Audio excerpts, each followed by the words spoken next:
Salam alaikum, bismillahirrahmanirrahim, salatu salam ala ashraf al-mursalin. Donc c'est toujours avec beaucoup de plaisir que je participe aux journées organisées par le SNAPO. Je remercie d'abord le président du SNAPO Wilayat Tarf pour l'invitation, mais également les présidents M. Mermi et M. Belambri pour la confiance qu'ils placent en nous sollicitant pour intervenir dans ces journées et essentiellement sur l'aspect, je dirais, actualité comptable des officines. C'est un sujet qui concerne directement le pharmacien d'officine. De toutes les interventions, nous avons bien noté que le pharmacien a, selon la loi qui a consacré, je dirais, sa participation à l'information, au conseil et au suivi de l'éducation thérapeutique pour la santé des usagers. Nous avons bien compris que la loi a aussi fixé que le professionnel de la santé, qui est le pharmacien, donc évolue dans un secteur exigeant et changeant d'année en année. Et ce secteur est en pleine mutation, en fait, et fait face à des nouveaux défis. Mais au risque de se voir peut-être le concept de certains pharmaciens, nous, en tant qu'experts comptables, chargés de l'établissement des comptes des états financiers des pharmaciens, en plus de sa qualité de professionnel de santé, le pharmacien est aussi un agent économique et un manager qui gère et veille au bon fonctionnement de sa pharmacie. En fait, la loi commerciale a consacré la qualité de commerçant aux pharmaciens à partir du moment où le pharmacien est inscrit et enregistré au niveau du Centre national du registre de commerce et dispose d'un registre de commerce. À partir de là, donc, il a des obligations. Parmi ces obligations, bien sûr, c'est de présenter des états financiers, des bilans, des comptes, des chiffres qui sont donc réels et basés sur ce qu'on appelle, nous, des pièces justificatives.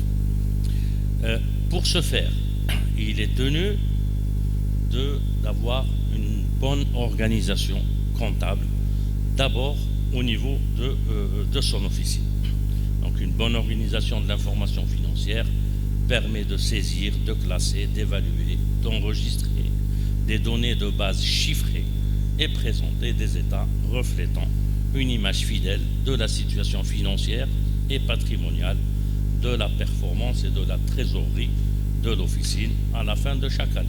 C'est une obligation.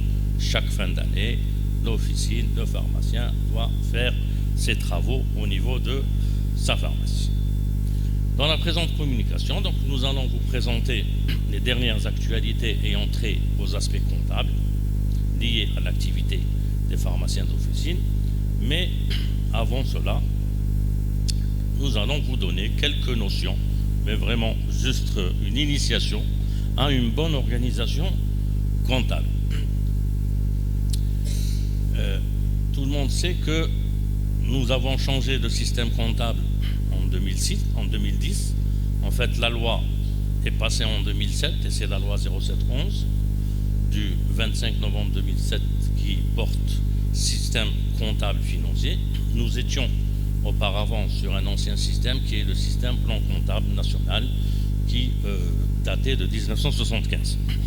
Donc depuis 2010, nous avons ce que nous appelons nous une loi comptable qui précise que la comptabilité doit satisfaire à des obligations de régularité, de sincérité et de transparence.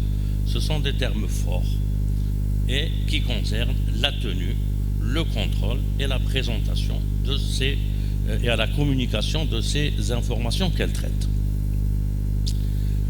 L'article 11 de cette loi stipule que l'entité détermine sous sa responsabilité les procédures nécessaires à la mise en place d'une organisation comptable permettant un contrôle à la fois interne et externe. C'est quoi le contrôle interne? C'est vous, en tant que pharmacien d'officine, qui allez vérifier les opérations qui sont générées à partir de l'activité, de votre activité. Le contrôle externe, c'est généralement les administrations, que ce soit l'administration fiscale ou l'administration parafiscale, c'est-à-dire la CNAS.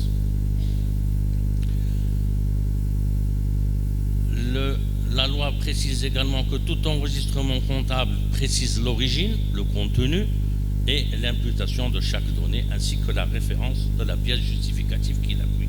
C'est-à-dire qu'on ne peut pas enregistrer une opération comptable si nous n'avons pas un support, donc un document. Et un des principes fondamentaux de la tenue de la comptabilité, c'est qu'on dit que la comptabilité est source de droit, c'est-à-dire qu'on applique une réglementation pour pouvoir enregistrer un acte commercial au niveau des états financiers. Chaque écriture comptable s'appuie sur une pièce justificative datée, établie sur papier ou sur un support assurant la fiabilité, la conservation et la restitution sur papier de son contenu.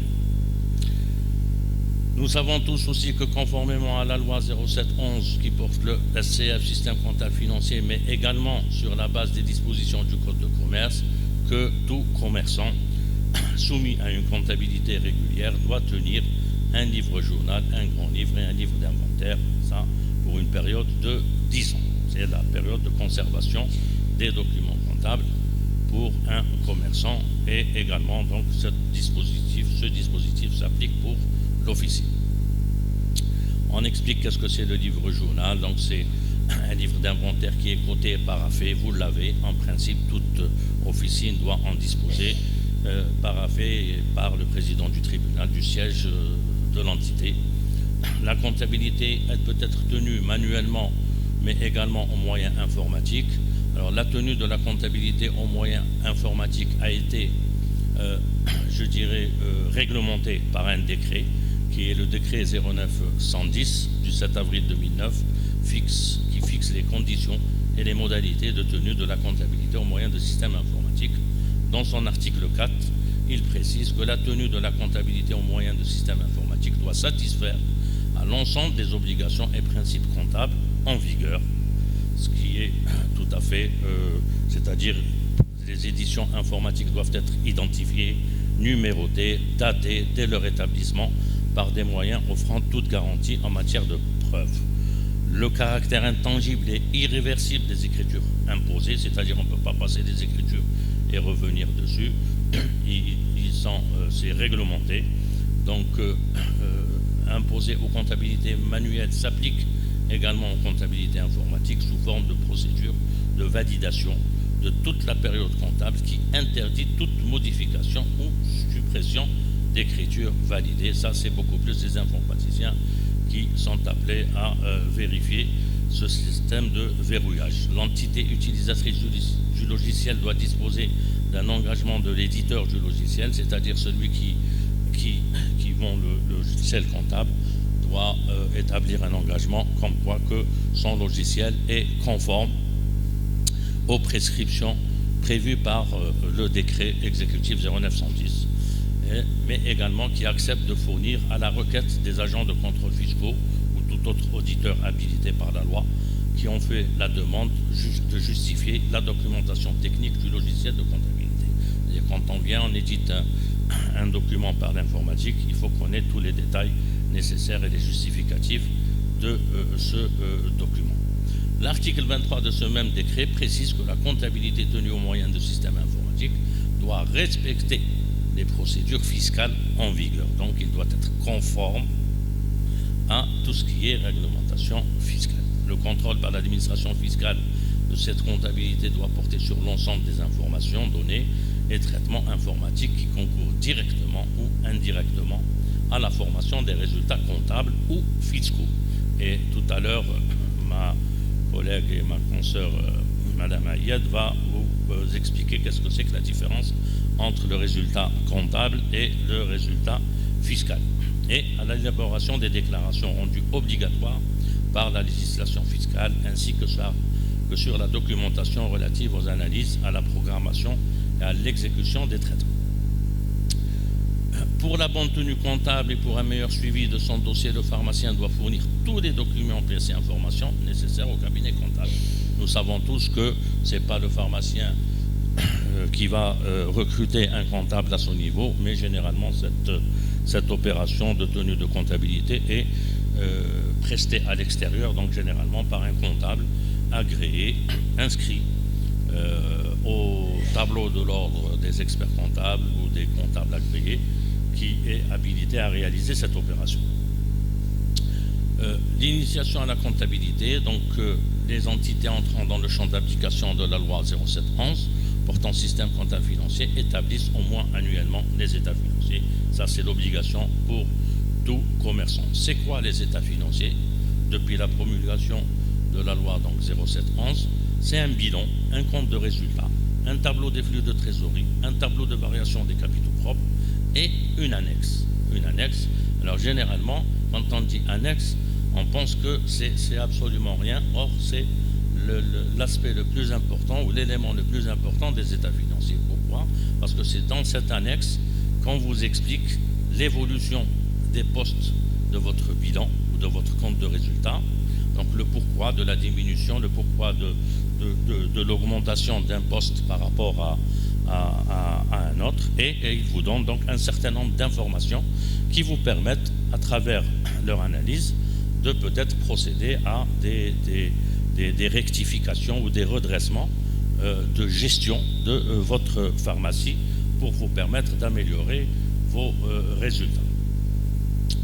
Les états financiers doivent présenter de manière fidèle la situation financière de l'entité, ses performances et tout changement de la situation financière, et doivent refléter l'ensemble des opérations et événements découlant des transactions de l'entité et des effets des événements liés à son activité.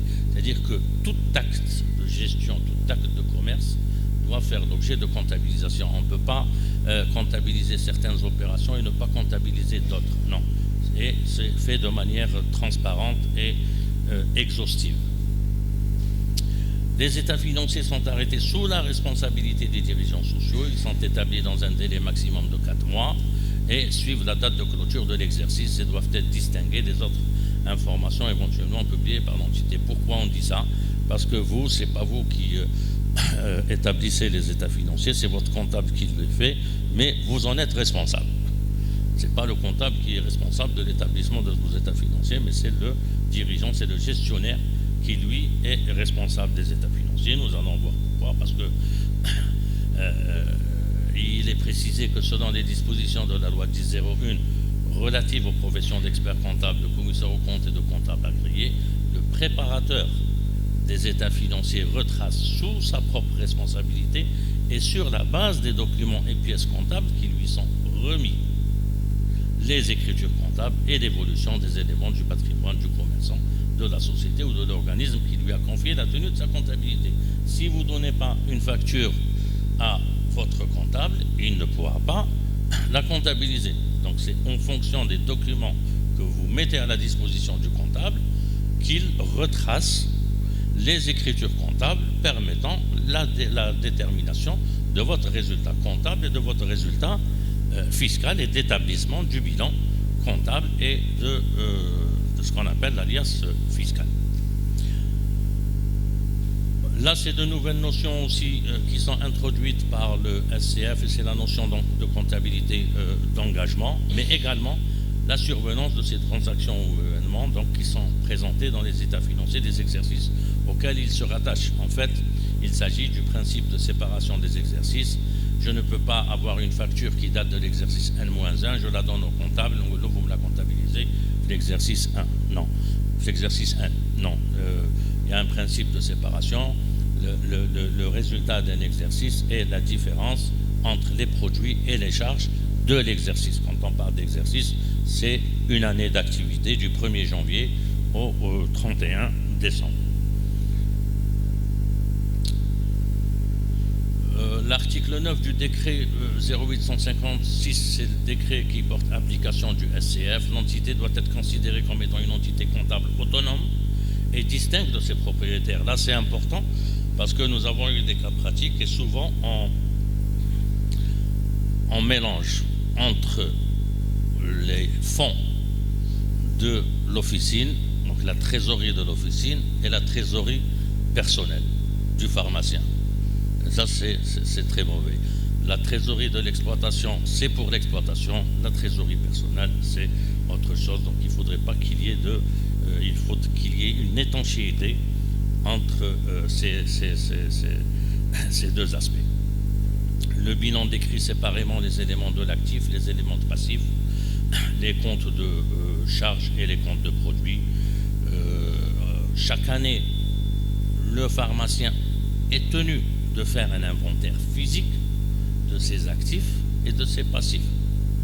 Là, généralement, quand on entend inventaire physique, on pense directement au stock. Il n'y a pas que les stocks qu'on doit inventorier en fin d'année, mais vous avez aussi des éléments tels que du mobilier, du matériel, donc ce sont des actifs également qu'il faut inventorier, et vous avez aussi des créances et des dettes. Les créances sont à inventorier à la fin de chaque année. C'est à vous d'inventorier les créances qui ne sont pas encore recouvrées et que vous devez recouvrer après le 31 décembre. Ou alors les dettes qui n'ont pas été réglées ou payées au 31 décembre de chaque année, on les recense, on les inventorie, on fait une liste. Voilà. Ces inventaires, bien sûr, doivent refléter la situation réelle de ces actifs et passifs. Les modèles d'état financier, je pense que vous avez tous vu des bilans, des bilans comptables qui comportent un actif. Dans les actifs, vous avez les actifs non courants, c'est-à-dire ce sont les actifs qui portent sur une année et plus. Vous avez les actifs courants, ce sont les créances, notamment les créances clients que vous avez au niveau des actifs courants. Vous avez les passifs également, vous avez les fonds propres. Alors au niveau des fonds propres, vous les pharmaciens, vous avez ce qu'on appelle le compte 108, c'est le compte de l'exploitant. Et c'est ce compte qui fait ressortir les fonds que vous apportez au niveau de la pharmacie et les fonds que vous retirez au niveau de la pharmacie pour votre propre compte. Ça, ce compte apparaît au niveau des capitaux propres ou au niveau des fonds propres. Vous avez les passifs non courants, ce sont des dettes qu'on appelle à long ou moyen terme, donc c'est à plus d'une année généralement. Et vous avez les passifs courants, ce sont les dettes à moins d'une année. Donc c'est généralement les impôts, la CNAS et éventuellement d'autres dettes. Les comptes de résultats, donc vous avez les charges et les produits, donc c'est les ventes de produits pharmaceutiques ou autres. Vous avez les consommations, nous allons après voir comment déterminer tout ça. Et il faut retenir une chose, c'est que, je l'ai dit tout à l'heure, le résultat est la différence entre les produits et les charges de l'année proprement dite, et pas des années antérieures. L'actualité comptable pour 2023, donc on revient sur le traitement comptable des opérations contractuelles entre les organismes de sécurité sociale et les officines pharmaceutiques, donc c'est le système du tiers payant. Et là, donc, ces opérations entre les organismes de sécurité sociale et les officines pharmaceutiques, système tiers payant, sont des relations contractuelles régies par le décret exécutif 09-396 du 24 novembre 2009 fixant la convention type conclue entre les organismes de sécurité sociale et les officines pharmaceutiques. Tout à l'heure, il y a eu une communication dans ce sens où elle a précisé les différentes natures de ces opérations. Pour certaines opérations entre les organismes de sécurité sociale et les officines pharmaceutiques, le terme incitation est utilisé, mais les définitions de ces opérations sont édictées par le décret 09-396 présenté comme suit. Donc nous les présentons encore une fois. Donc il y a 4 natures d'opérations. Ce sont les formalités administratives et électroniques dont le montant à verser est égal à 5 dinars par ordonnance honorée. Les médicaments, principes prescrits auxquels le pharmacien substitue un générique, un montant forfaitaire versé égal entre 15 à 15 dinars pour chaque médicament. Et lorsque le pharmacien dispense pour l'intégralité des médicaments prescrit des produits dont les prix sont inférieurs ou égaux au tarif de référence. C'est une majoration de 10% du montant de l'ordonnance est accordée. Et en cas de dispensation intégrale de produits fabriqués au niveau national, une majoration de 20% du montant de l'ordonnance est accordée. Donc ça, ce sont les différents types de nature d'opérations qui sont prévues dans la convention que les pharmaciens ont signée de manière volontaire. Je le précise parce que au départ, on n'avait pas une idée sur cette convention type et à son examen, il apparaît clairement qu'il y a des obligations, il y a des droits, il y a des délais de paiement. Donc c'est un contrat purement, je dirais, commercial entre l'administration CNAS et l'officine. Bien sûr qu'il y a aussi un impact sur l'assuré, c'est tout à fait normal. Au terme des dispositions du décret 09-396, l'officine pharmaceutique doit observer des obligations contractuelles. L'article 10 de ce texte précise que l'officine pharmaceutique est tenue d'établir une facture électronique signée au moyen de la clé électronique du pharmacien et de la carte électronique de l'assuré social. Quel est le traitement comptable de ces opérations? Fin 2022, un débat contradictoire a été lancé suite à une divergence d'opinion concernant le traitement comptable des opérations réalisées entre les organismes de sécurité sociale et les officines pharmaceutiques. Donc il y a eu un débat, fallait-il les considérer comme étant un chiffre d'affaires, fallait-il les considérer comme étant de la prestation de service, fallait-il les considérer comme autres produits. Comment trancher? Comme on le sait, nous avons ce qu'on appelle le Conseil national de la comptabilité, qui est un organisme d'État présidé par M. le ministre des Finances, qui a été créé en 1998 et dont les missions et attributions, c'est la normalisation comptable. Donc c'est le seul organe habilité à normaliser en matière comptable et de diligence professionnelle. Cette instance a été saisie par l'organisation. Pour répondre à cette question, la Commission normalisation des pratiques comptables et de diligence professionnelle a émis en janvier 2023 l'avis numéro 03-2023 relatif au traitement comptable des incitations financières accordées par les organismes de la sécurité sociale aux pharmaciens d'officine, et elle a tranché à travers un avis qui est là. Je pense que tous les pharmaciens l'ont reçu. Cet avis a précisé le point de vue comptable des revenus selon leur nature qui seront comptabilisés comme suit. Alors voilà comment que le CNC a tranché.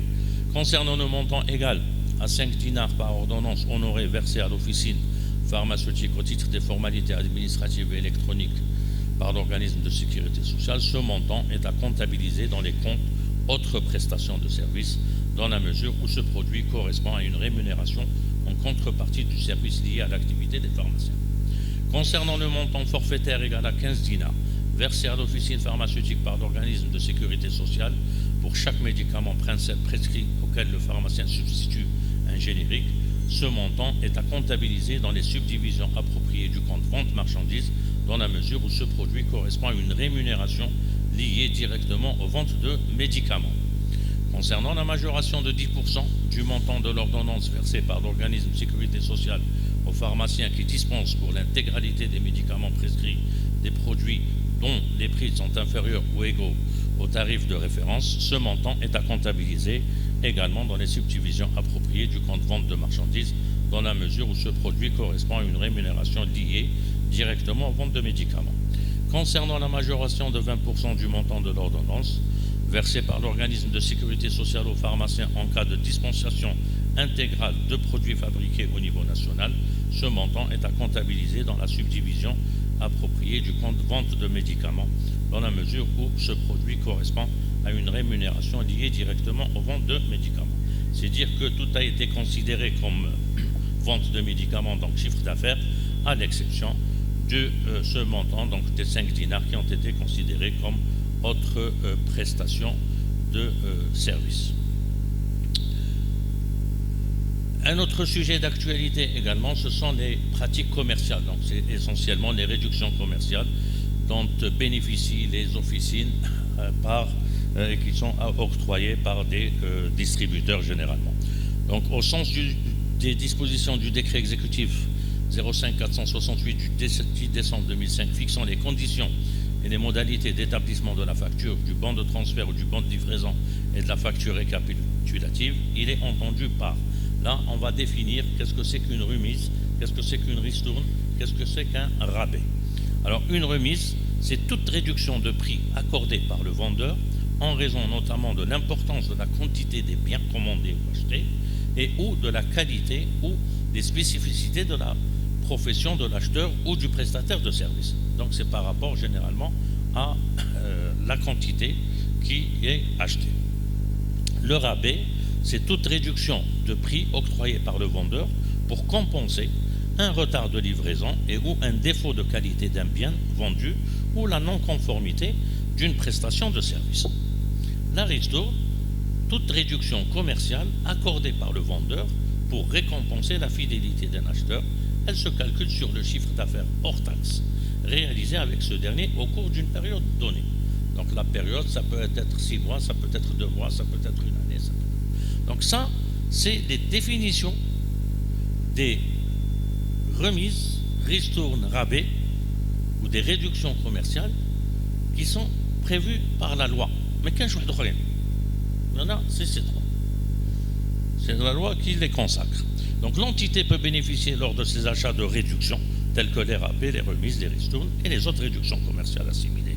De même qu'elle peut s'entendre avec ses fournisseurs pour leur retourner des marchandises qui ne lui conviennent pas.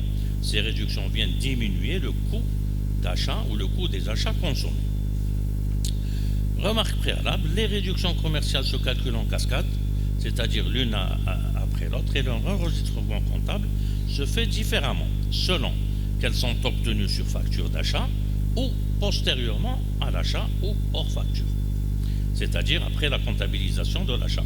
Mais à la clôture de l'exercice, le solde du compte d'achat, il est identique, mais dans les deux cas, que ce soit hors facture ou sur facture.